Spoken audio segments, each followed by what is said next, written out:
My name is James Holland, historian, author and co-founder of AVRE Industries, an exciting new brand creating iconic pieces of clothing and luggage that champion the stories of bravery and heroism that played out during the Second World War.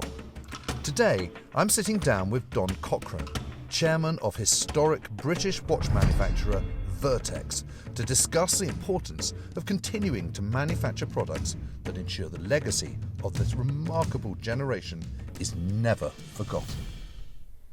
So Don, I know Vertex started in 1912, but what's the history? Well, there's quite a lot of it. We're surrounded by its history, actually. So there's over 150 of our vintage Vertexes around us. So it was founded by my great-grandfather in 1912. It started off as a civilian company. Obviously, the First World War came along pretty quickly.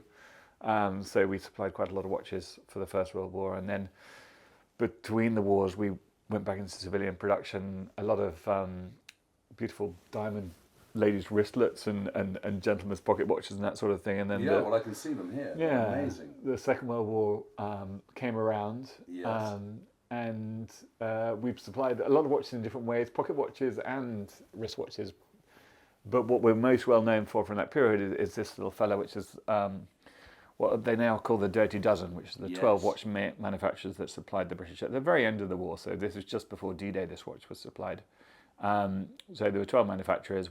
Vertex was the only British one, so that gives us a bit of relevance. It allows us to also talk about the Second World War in a different way to the Swiss watch manufacturers. So this watch was one on the beaches that fought its way up the beaches from Normandy and liberated Europe and Asia, which is very good. Yeah. After the war, we went back into civilian production. We were actually rationed to how many movements we could bring in, so we sort of very much went away from military to do civilian production. And then 1972, the company closed due to the quartz crisis, which affected the whole mechanical watch industry globally. At which point that was the end of Vertex. So then you restarted it. Yeah. So never really intended to. I obviously grew up with stories of Vertex, and I was very, very close to my grandparents, Henry, that ran Vertex until it closed, and my grandmother Peggy. And then about 8-9 years ago, Peggy died. 99 and a half, proper woman, proper Second World War person. She never complained about anything, always worked, looked after old people until she was 95. She was amazing. And I was super close to her, and I was devastated and sitting at work feeling very sad about it. And just like an epiphany, really. Why don't you bring her father's watch company back? And that way you can keep her in the world. And that's really what happened. At the beginning, it was like, maybe I'll make one watch. And that way it exists again. But that very quickly snowballed once you start getting into it, into making 600 watches. And that's when I really fell in love with the Dirty Dozen story. All of a sudden, my uncle, who is still around, worked for Vertex in the 50s, was saying, oh, we've got all these watches and bits and pieces and stuff. You should have a look at that. It's like, oh my God, this is incredible. This Dirty Dozen watch here was actually in the family, which is great. And from that Dirty Dozen watch, we created the M100, which is our first watch, which is a much larger version of that watch, but really true to the DNA of that watch. Yep.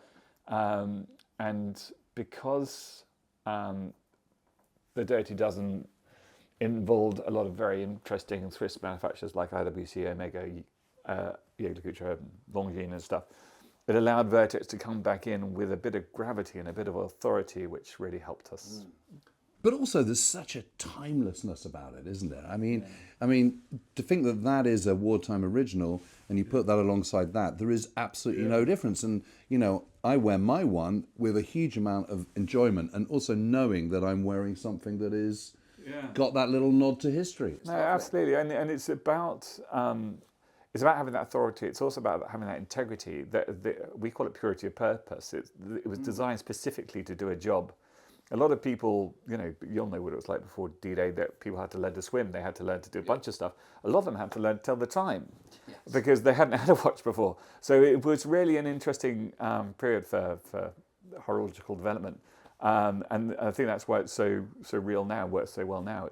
There's no bullshit, if you excuse, in the story. It is what it is, and it kind of works for us so well. And that watch is designed to do a job, and it still does it now. And Don, out of all the watches you've produced, which is your favourite?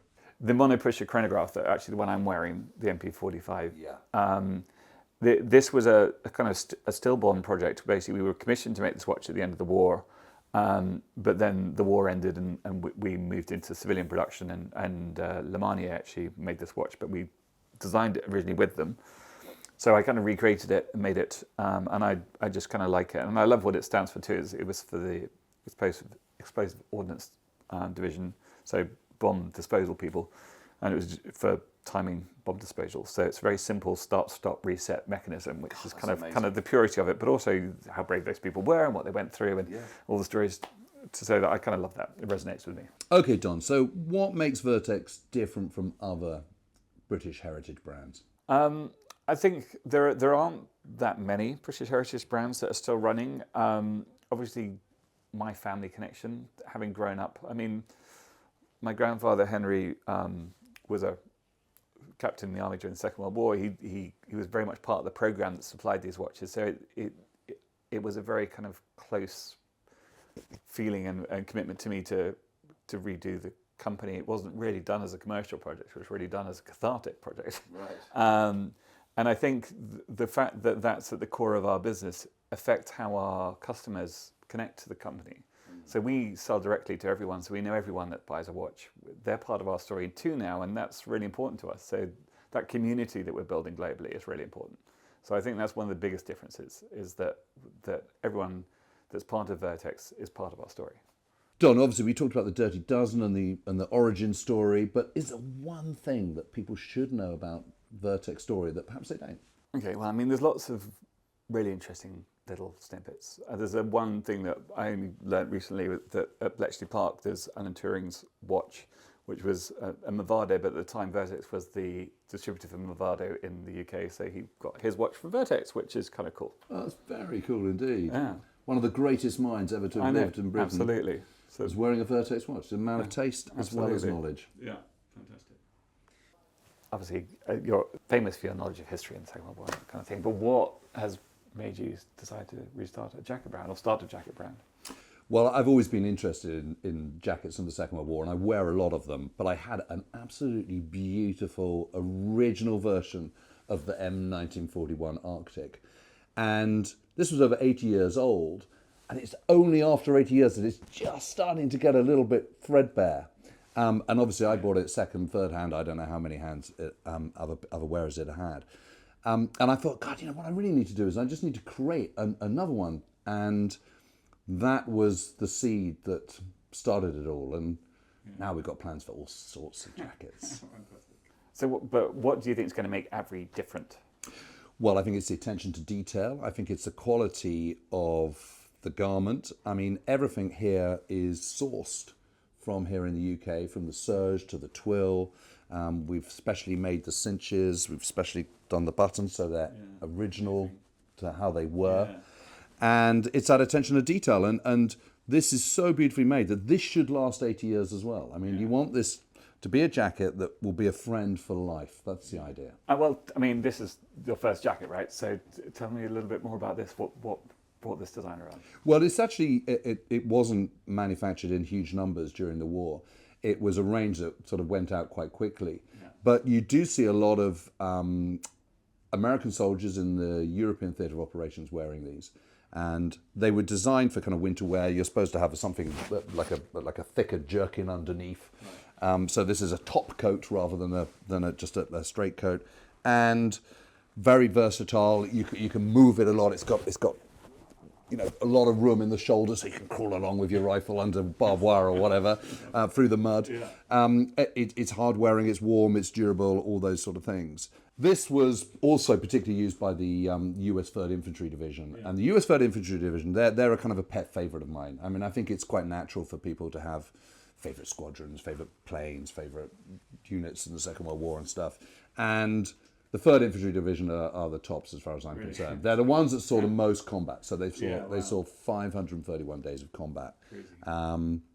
More than any other. They had more Medal of Honor winners than any other division. Yeah. And, you know, they're just the bee's knees. They were there they landed in North Africa, they were through Sicily, through southern Italy, into Anzio, then into southern France, and up into Germany, and they actually captured Hitler's house, the Berghof, down in Berchtesgaden in the Bavarian Alps. So when you put it on, you're just putting on a piece of history. It's a bit like putting on the Vertex watch. I mean, I'm obviously sold. This is an incredible story, but really, how do people get one? Well, it's been brilliant because there's been a huge amount of interest in this, but we are only going to make 531. We'll never make this jacket again. 531 is the total number, full stop. But on the other hand, we want to be fair about this. So what we're going to do is we're asking people to register on the website, register their interest, that they would like to own one in an ideal world, and then we will let them know when they can purchase one. And I'm afraid it's just going to be first come, first serve. Gentleman's handshake, if you will. Gentleman's handshake, yes. Nice. So why are you only making 531? Well, because that is the number of days that the US 3rd Infantry Division was in combat in the Second World War. And we thought, let's have a number that actually means something as a production run. And that's why we came up with 531. So I know you mentioned to me before there's a slight nod to Audie Murphy. Why don't you tell me about that? Yeah, he's the most decorated US combat serviceman in World War II. And he wrote an amazing book called To Hell and Back just after the end of the war. It's an incredibly visceral memoir, still in print. It's absolutely amazing. And actually, he then went on to star in the movie of his own book and became a film star and did westerns and all sorts of stuff. And he was just the most extraordinary guy because he was only 18 when he went off to war. Incredibly young, had this incredible baby face, but boy, was he a good soldier.